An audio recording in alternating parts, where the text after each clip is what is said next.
Aujourd'hui, on entend passer les Libanais viennent envahir la Côte d'Ivoire. Un jour, ils vont prendre la Côte d'Ivoire en otage. Ils sont à l'aise en Côte d'Ivoire, ceci, patati, patata.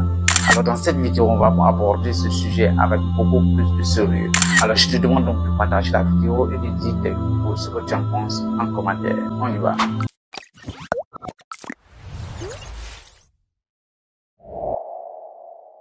Alors, salut à toi, j'espère que c'est la pleine forme chez toi. Bienvenue sur ma chaîne. Si c'est la première fois que tu me suis, je m'appelle Dolo. Ici, je te parle de business, d'investissement, de projets purement africains, de mindset et surtout tout ce qui peut permettre à l'Afrique de pouvoir se développer sur le plan économique. Parce que je suis sûr et certain que c'est grâce à ça qu'on va avoir l'indépendance totale.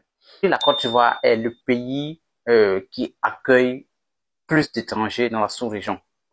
Vu son hymne national qui dit pays d'hospitalité. Mais ce n'est pas parce que nous sommes un pays d'hospitalité que nous devons absolument tout délaisser. Aujourd'hui, en Côte d'Ivoire, la vente de terrain se fait de n'importe comment et à n'importe qui.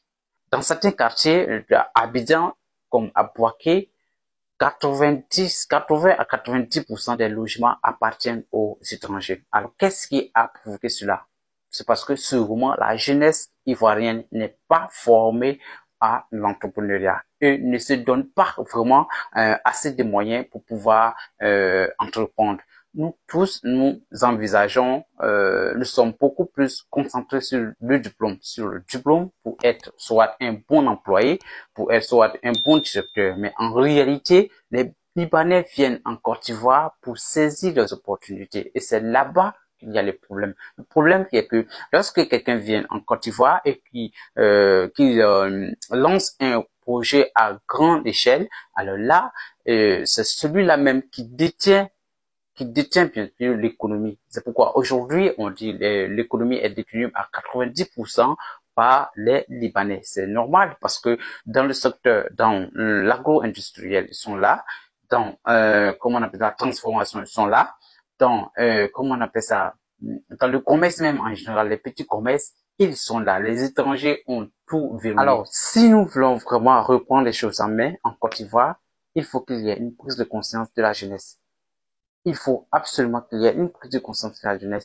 Il faut une solidarité autour de la vente des terrains en Côte d'Ivoire. Il faut une solidarité sur le plan économique des Ivoiriens. Nous tous, personne ne peut me dire ici qui ne connaît pas la solidarité des autres communautés qui vivent en Côte d'Ivoire. Donc, s'il vous plaît, arrêtons d'accuser, de mettre tout sur l'État. L'État a son rôle à jouer, bien sûr, mais il faut que nous, la jeunesse, nous prenions conscience. L'entrepreneuriat, c'est dur, mais il faut qu'on se soutienne. Il faut que les Ivoiriens soient solidaires sur le plan économique. Il ne faudrait pas que tous les secteurs soient bradés, soient délaissés aux mains des étrangers. Alors, c'était mon point de vue. Alors, dites-moi ce que vous pensez en commentaire, parce que je suis sûr et certain que c'est ensemble qu'on va développer notre pays. C'est ensemble qu'on va développer le continent. Merci, on se retrouve très bientôt pour une nouvelle vidéo.